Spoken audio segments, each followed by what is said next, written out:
ఆయన tent price ఎంత పడుతుందన్న? టెంట్కి అయితే పర్ హెడ్ 300, ఓ మనిషికి 300 పడుతుంది, 2 నెంబర్స్కి 600. దాన్ని బట్టి మనకి ఎక్కువ మంది వస్తే 250 అలాగే ఇస్తాం టెంట్ ఒక person. Per head 250 per head 250. మరి ఇక్కడ చూస్తే మరి రూమ్స్ ఉన్నాయి, రూమ్స్ చూడటానికి బాగున్నాయి, మరి రేట్ ఎంత ఉంటుందన్న? రూమ్స్ అయితే కపుల్ రూమ్స్ అయితే 1600, కింగ్ సైజ్ రూమ్ అయితే 2000 నుండి 2500 ఉంది. దానికంటే ఇక king size bed family rooms. Couple rooms అయితే 1600 పడుతుంది.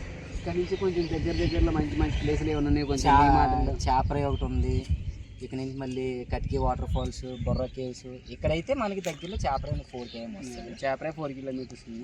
లంబసింగి వన్జంగి అంటే వన్జంగి 45 km వస్తుంది ఇక్కడ నుంచి. ఇంకా లంబసింగి అక్కడ నుంచి 84 అలాగ వస్తుంది. మొత్తం టోటల్ కలిపి ఇటు దగ్గరలో కాఫీ ప్లాంటేషన్ కూడా ఉన్నట్టు. Coffee plantation kilometres 10 km. ఇటు నుంచి రైల్వే ట్రాక్ దాటుతామా, రైల్వే ట్రాక్ దాటిన తర్వాత జైపూర్ జంక్షన్ వస్తుంది. అటు సైడ్ లెఫ్ట్ వెళ్తే పెనేరే గార్డెన్ ఒకటి ఉంటుంది, అది వ్యూ పాయింట్ బాగుంటుంది. అది ఇంకా బాగుంటుంది. మార్నింగ్ మీకు చెప్దాం అనుకున్నాను కానీ మీరు లేసారా లేకలేదు నాకు తెలియదు. లేకలేదేమని చెప్పి మీకు చెప్పలేదు, లేదంటే ఆ వ్యూ పాయింట్ అనిపించింది. మడగడ వ్యూ పాయింట్ అది బాగుంటుంది. అక్కడ ఇది మార్గడ అయితే ఇక్కడ నుంచి 18 km వస్తుంది కరెక్ట్గా. ఇంకా అక్కడ నుంచి బుర్రా కేవ్స్, కటికి వాటర్ ఫాల్స్ అవన్నీ పక్కన. బుర్రా కేవ్స్ వెళ్ళగలగాలి, కటికి వెళ్ళగలగాలి. ఓకే అన్న, మీ రిసీవింగ్ అంతా బాగా నచ్చింది. ఓకే.